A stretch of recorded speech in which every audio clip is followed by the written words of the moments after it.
চলো বেব, আজকে পুরো বাসা ফাঁকা, তুমি আর আমি। হ্যাঁ, বাসা কেউ নাই তো। আর আজকে হচ্ছে আমরা একটা কোয়ালিটি টাইম স্পেন্ড করবো। তুমি আমাকে অনেক ভালোবাসবা, আমি তোমাকে অনেক ভালোবাসবো। কে জানে আসছে, বুঝছো? এই তুমি লুকাও লুকাও লুকাও লুকাও।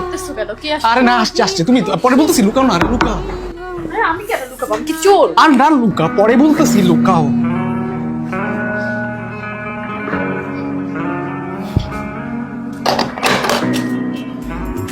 আরে জানেমন, তুমি আসছো? আরে আগে বল। হইছে? তুমি কি বাসায় কাউকে আনছো? না, বাসা আমি কাকে আনবো আজও? কেমন একটা মেয়ে স্মেল। আল্লাহ বেব, সেটা তো তোমার স্মেল। তুমি তুমি তো জানেমন, তোমার স্মেল আসতেছে। আর আমি জানো না তোমার প্রতি কত লয়াল। আমিও তো তোমার প্রতি লয়াল। আর তুমি জানো না আমি এক পুরুষে আসক্ত। এক পুরুষে আসক্ত মানে? তুই না আমারে বললি তুই কয়দিন পর তোর জামাই ডিভোর্স দিয়ে আমাকে বিয়ে করবি, তার মানে তুই আমার সাথে চিট করলি? এই তোমাকে এই তোমাকে না বাজারে পাঠিয়েছি, তুমি এই মহিলার খাটের নিচে কি করো? এই মেয়েকে তুমি বাসায় না থেকে এনে কি? এই তোমার এক পুরুষ আসক্ততা, তুমি আমার সাথে চিট করছো। তুমিও তো আমার সাথে চিট করছো।